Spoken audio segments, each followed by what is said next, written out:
इस वीडियो में मैं आपके स्टिचेस को जल्द अज जल्द हील करने के लिए बहुत ही मुफीद मेडिसिन बताऊंगी, जिसे स्टिचेस पर अप्लाई करने से वो बहुत जल्द ड्राई हो जाएंगे और अगर इन्फेक्शन भी होगी तो वो भी जल्दी ठीक हो जाएगी। बच्चे की पैदाइश नॉर्मल डिलीवरी के ज़रिए हो या सी सेक्शन से, स्टिचेस की केयर हर हाल में एक बिग इशू होता है। नॉर्मल डिलीवरी में जो कट लगाया जाता है इसे पेरिनियल टियर कहते हैं। ये विजाइना और एनस के दरमियान वाली जगह पर लगता है। ये स्टिचेस अपने आप 2 से 3 हफ्ते में रिमूव हो जाते हैं, लेकिन कई बार ये ड्यूरेशन ज़्यादा तकलीफदेह हो जाता है अगर पेरिनियल टियर ज़्यादा लंबा और गहरा हो या स्टिचेस में इन्फेक्शन हो जाए, जिसकी वजह से दर्द बैठने की हालत में और चलने से या स्टूल और यूरिन पास करते वक्त बहुत ज़्यादा होता है। इस वीडियो में मैं आपके स्टिचेस को जल्द अज जल्द हील करने के लिए बहुत ही मुफीद मेडिसिन बताऊंगी, जिसे स्टिचेस पर अप्लाई करने से वो बहुत जल्द ड्राई हो जाएंगे और अगर इन्फेक्शन भी होगी तो वो भी जल्दी ठीक हो जाएगी। इसके साथ कुछ अहम टिप्स भी शेयर करूँगी जो स्टिचेस को हील करने में आपकी बहुत मदद देंगी। पहले मैं आपको कुछ टिप्स बताऊंगी जो आपके स्टिचेस को जल्दी हील करने में हेल्प देंगी। थोड़ा थोड़ा रोज़ाना चलें और आहिस्ता आहिस्ता अपनी वॉक का ड्यूरेशन बढ़ाती रहें। चलने से जिस्म में खून का बहाव बेहतर होता है, जिससे स्टिचेस जल्दी हील होते हैं। इसके अलावा अंतड़ियों की मूवमेंट बेहतर होती है और कब्ज़ नहीं होती।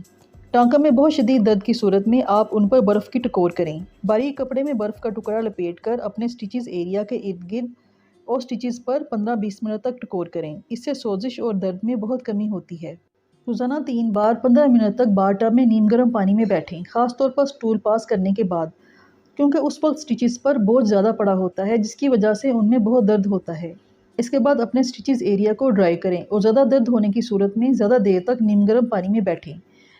आप दर्द में कमी महसूस करेंगी। अपने गीले एरिया को किसी कपड़े के साथ ड्राई करने की बजाय अगर मुमकिन हो सके तो हेयर ड्रायर के साथ ड्राई करें। ये ज़्यादा बेहतर होता है क्योंकि ताज़ा स्टिचेस पर कपड़ा टच होने से पेन ज़्यादा होती है और कपड़े के साथ टच होकर स्टिचेस के टूटने का डर भी नहीं रहता। स्टिचेस लगने के अगले 3 दिन तक लेटने की हालत में अपने हिप्स के नीचे छोटा सा पिलो रखें। इससे स्टिचेस में सोजिश और स्वेलिंग कम होगी। स्टूल या यूरिन पास करने के लिए कमोड पर बैठना ज़्यादा बेहतर होता है। इससे स्टिचेस पर कम बोझ पड़ता है। अगर आपके पास कमोड नहीं है तो आप किसी ऐसी चेयर की मदद लें जिसके दरमियान में जगह खाली हो। फ़ारिग होने के बाद अपने बैग से फ्रंट तक की जगह को वाइप्स की मदद से साफ़ करें और ड्राई करें। अब मैं वो जादू असर मेडिसिन आपको बताऊंगी जो आपके टांकों को बहुत जल्द ड्राई कर देगी और इन्फेक्शन को ख़त्म कर देगी। ये बहुत ही आराम से मिलने वाली सस्ती सी मेडिसिन है। इसका नाम जिनशिन वॉयलेट 1% है। ये एक एंटीसेप्टिक मेडिसिन है। ये छोटे ज़ख्मों पर लगाई जाती है ताकि उनमें पस ना पड़े और इन्फेक्शन का डर ना रहे।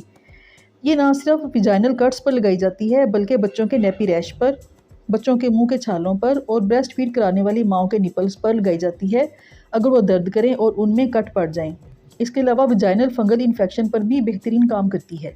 इसे इस तरह इस्तेमाल करना है, आप अपने बार टब को नीम गर्म पानी से इतना भरें जिसमें आपका निचला धड़ डूब जाए। अब इसमें जिनशिन वॉयलेट 1% का 1 चम्मच डालें और हिलाकर मिक्स करें। अब इस पानी में 15 से 20 मिनट तक बैठें। रोज़ाना 3 बार आपने इस तरह बैठना है और हर बार नई मेडिसिन वाले पानी में बैठना है। इस मेडिसिन का कलर ब्लू होता है जो पानी को भी ब्लू कर देगा। आप इससे घबराएं नहीं। स्किन पर अगर कलर लगेगा तो वह खुद ब खुद रिमूव हो जाएगा। उठने के बाद अपने गीले एरिया को ड्राई होने दें और फिर कोई पुराना ट्राउज़र पहनें ताकि अगर उस पर स्टेन लगे तो वो ज़ाया ना हो। पहले दिन के इस्तेमाल से ही आपको अपने टांकों के दर्द में बहुत ज़्यादा रिलीफ मिलेगा और चंद दिन में ही आपके स्टिचेस हील हो जाएंगे। फ्रेंड्स, आप मुझे ज़रूर बताइएगा कि आपको वीडियो कैसी लगी और इसमें बताई गई इन्फॉर्मेशन आपके कितना काम आई और आपको कितना फ़ायदा हुआ। अगर वीडियो अच्छी लगे तो इसे ज़रूर लाइक और शेयर करें और मेरे चैनल को भी सब्सक्राइब करें। शुक्रिया।